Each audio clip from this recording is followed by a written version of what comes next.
مرحبا متابعيني برات سوريا، حابب أعطيكم نبذة مختصرة عن شركائنا بالوطن. شركائنا بالوطن يعني الشعب الذي يشاركك الجنسية والبقعة الجغرافية. خلينا ناخذ مع بعضنا هي الرحلة القصيرة جدا لحتى نتعرف على شركائي بالوطن. بالبداية خلينا نتعرف على قناة سوريا، اللي هي القناة التي تعتبر رسمية ومقربة من الحكومة السورية. يعني هي القناة التلفزيونية قادرة على التواصل بشكل مباشر مع أشخاص داخل الحكومة وأخذ منهم الخبر اليقيني. بينزل على قناة سوريا هذا البوست بالتزامن مع هجوم على محافظة السويداء من قبل كما وصفتهم الإدارة السورية والحكومة السورية هجمات من فصائل خارجي عن القانون على محافظة السويداء. بدأت بالقذائف الصاروخية وتطور الموضوع لاشتباكات، والنقطة الأهم من قام بالتصدي لهم هم.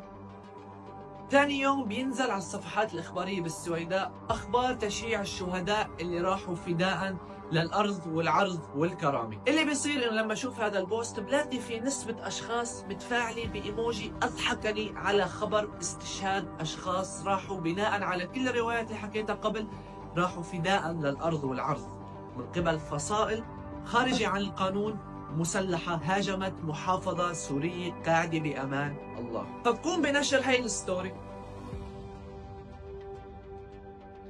وبكون موضح عدة نقاط، وأهم نقطة بكون موضح عليها أنه إذا أنت تفاعلت على شيء بالضحك والسعادة فمعناته أنت ما عندك مشكلة أنك ترتكب أو تقوم بهذا الفعل اللي ضحكك، لأنه طالما ضحكك معناته هو شيء حلو بالنسبة لك، فأنت ما عندك مشكلة تعمل الشيء الحلو بالنسبة لك، لأنه هاي غريزة الإنسان بحب أنه يعمل الشيء الحلو بالنسبة له. فهذا العنوان العام والصريح بيكون للستوري تبعي، مخاطب فيها الأشخاص بصفة إنسانية وليس سياسية وليس طائفية وإلى آخره. أنا عم أتعامل معهم كبشر، عم خاطبهم كبشر وكناس، إنه أنت معقول تضحك على خبر في خبر موت أحدهم؟ طيب في حال أنت ضحكت على هذا الخبر معناته أنت ما عندك مشكلة إنك تقوم بهذا الفعل اللي هو نحن ما فينا نسميه شيء غير إنه فعل إجرامي وإرهابي. إرهابي قاب قوسين، لأنه في كثير رسائل اعترضت على كلمة إرهابي. يعني الفصيل اللي بيهجم على محافظة من خارج الدولة شو بنقول له؟ أكيد مش شاطر بنقول له إرهابي. خلصنا لهون، نحن هلأ بدينا على الستوري اللي بنزلها وبحكي فيها انه الشخص اللي بيتفاعل بضحك هو بيكون مساهم بهذا الفعل وهو ما عنده مشكله يقوم بهذا الفعل. بتلاقي انه في اشخاص متفاعله بضحكني على الستوري اللي عم بقول فيها انت اذا بتضحك على موت حدا فانت بتكون ما عندك مشكله انك تقتله. اشخاص اللي ما بتعرف بخوارزميات الفيسبوك وكيف ببين عندنا الموضوع، انت ببين عندك كم مره ضغطت على الاضحكني.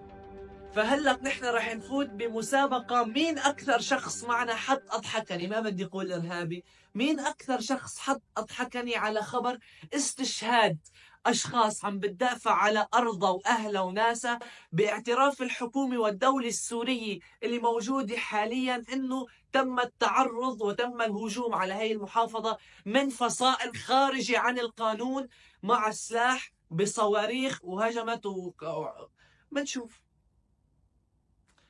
يعني هاي الأشخاص اللي هي كابسة 41 مرة و50 مرة و20 مرة، يعني إذا بتعرف هي إنه هذا الرقم ببين فهي مصيبة، وإذا ما بتعرف وهي بس عن جد هيك كابسة من قد ما هي مبسوطة فهي مصيبة أكبر. بالحالتين في مصيبة، لأن مثل ما قال الرسول صلى الله عليه وسلم: لا تظهر الشماتة لأخيك فيرحمه الله ويبتليك. وإذا حابين نستشهد بكلام الله عز وجل فراح نقول بسم الله الرحمن الرحيم: يا أيها الذين آمنوا لا يسخر قوم من قوم عسى أن يكونوا خيرا منهم. صدق الله العظيم. وبالنهاية راح أقول إنه رسالتي بعيدة عن السياسة والدين، رسالتي موجهة لكل إنسان سوري شريف، على أمل كل يوم نزيد واحد. كل إنسان سوري ما بيهون عليه خيه السوري يكون بخطر، ما بيهون عليه يكون خيه السوري بحاجة حدا يحميه، يكون هو سند خيه السوري، هو اللي يحمي ويدافع عن خيه السوري مقابل كل خطر وكل أذى ممكن يتعرض له. وأخيرا رسالتي لجماعة الأضحكني اللي بهذا الفعل هني عم بيقوموا بتفتيت ما تبقى من وحدة الشعب السوري. رح قلكن انتو الأقليات، انتوا الاقليات بالارقام، انتوا الاقليات اللي عم تدعي سوريا للفتنه.